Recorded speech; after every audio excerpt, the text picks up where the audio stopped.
নমস্কার প্রিয় বন্ধুরা, কেমন আছো তোমরা? অবশ্যই কমেন্টে জানিও। তো কাল তো সরস্বতী পুজো, আর পুজোর ভোগে খিচুড়ি তো থাকবেই, সঙ্গে থাকবে লাবড়ার এই রেসিপিটি। তাই ভোগের এই লাবড়ার রেসিপিটি আমি শেয়ার করলাম। তো বন্ধুরা, পুরো ভিডিওটি দেখার অনুরোধ রইল। আশা করছি তোমাদের ভালো লাগবে। প্রথমেই কিছু সবজি নিয়ে নিয়েছি। এখানে ভিন্ন রকম সবজি রয়েছে। এখানে তোমাদের ইচ্ছা অনুযায়ী সবজি দিয়েই কিন্তু এই লাবড়ার রেসিপিটি তৈরি করে নিতে পারো। প্রথমেই আমি কড়াইতে দিয়ে দিলাম কিছুটা সর্ষের তেল। তেলটা গরম হয়ে গেলে হাফ চামচের একটু বেশি, প্রায় 1 চামচ মতো পাঁচফোড়ন অ্যাড করেছি। সঙ্গে 2টো শুকনো লঙ্কা ছিঁড়ে দিয়ে দিলাম আর ভালো করে ভেজে নিলাম। ভালো করে ভেজে নেওয়ার পর এবার এখানে অ্যাড করব 1 চামচ গ্রেট করা আদা। চাইলে এখানে তোমরা আদাটা বেটেও অ্যাড করতে পারো। আদাটা দিয়ে হালকা ভেজে নিচ্ছি।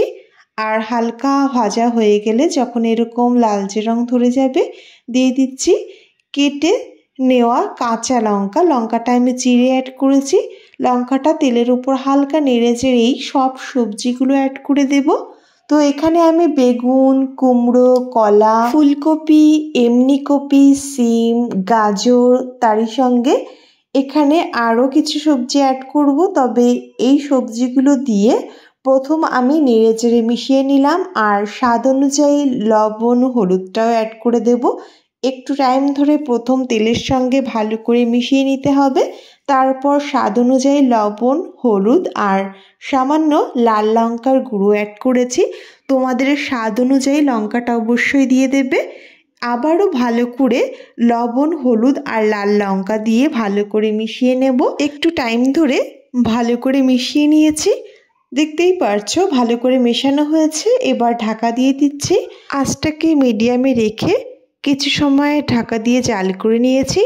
আর সবজি থেকে কিন্তু বেশ জল বেরিয়েছে, সঙ্গে সবজিটাও নরম হয়ে আসছে। এবার এখানে দিয়ে দিচ্ছি কেটে নেওয়া কিছুটা লাউ আর তারই সঙ্গে পেঁয়াজ কলি। তোমাদের ইচ্ছা অনুযায়ী সবজি অ্যাড করবে, আবারও বলছি। আর তারই সঙ্গে দিয়ে দিলাম কড়াইশুঁটি কিছুটা। আবারও সবজির সঙ্গে ভালো করে মিশিয়ে নেব। ভালো করে মিশিয়ে আবারও ঢাকা দিয়ে কিছু সময় জাল করে নেব, যাতে সবজিটা নরমও হয়ে যায় আর সবজিটা একটু ভাজা ভাজাও হয়। 4 মিনিট পর ফিরে আসছি। আর মাঝে কিন্তু আমি ঢাকা তুলে একবার নেড়ে নিয়েছিলাম।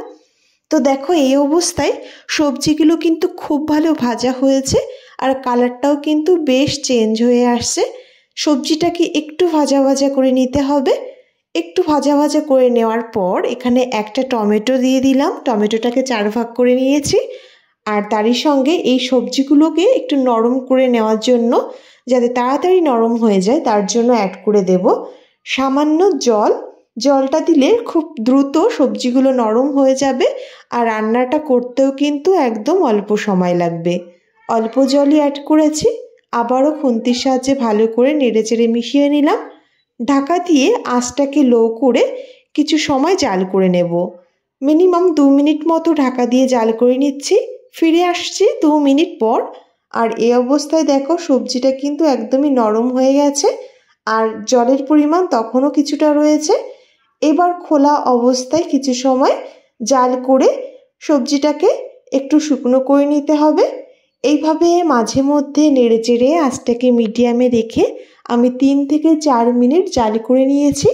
তো এইভাবে মাঝে মধ্যে নেড়েচেড়েই আমি কিছু সময় জাল করে নিচ্ছি। ফিরে আসছি 3 থেকে 4 মিনিট পর। তো এই অবস্থায় সবজিটা একদমই তৈরির দিকে।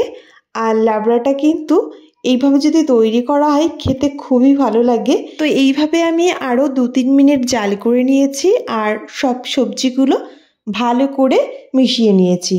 তো দেখো, খুন্তি দিয়ে একটু চেপে চেপে এইভাবে মিশিয়ে নিতে হবে। তো মনে হলো সামান্য লবণ কম আছে, তাই আমি আরও সামান্য লবণ অ্যাড করে দিয়েছি আর ভালো করে আরও একবার মিশিয়ে নিয়েছি। তো লাবড়াটা একদমই তৈরির দিকে।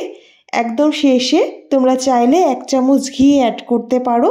তো আমি এখানে কোনো ঘি অ্যাড করিনি।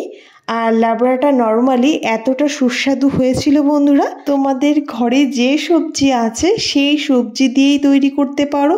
ঠিক এইভাবে তৈরি করো, যে কোনো সবজি দিয়েই কিন্তু খুবই ভালো লাগে। তো দেখো একদমই লাবড়ার রেসিপি আমাদের তৈরি। দেখেই বুঝতে পারছো কতটা লোভনীয় তৈরি হয়েছে। গরম গরম যে কোনো কিছু দিয়েই কিন্তু খুবই ভালো লাগে। রুটি, পরোটা, ভাত বা নর্মাল গরম গরম যদি বাটিতে তুলে এরকম সবজি খাওয়া যায়, এত ভালো লাগে বন্ধুরা। একবার ট্রাই করে দেখো, আমার মনে হয় তোমাদেরও খুব ভালো লাগবে। তো এই সহজ রেসিপিটি তোমাদের কেমন লেগেছে অবশ্যই কমেন্টে জানিও। ভালো লাগলে প্লিজ বন্ধুরা আমার এই ছোট্ট চ্যানেলটি সাবস্ক্রাইব করে আমার পাশে থেকো।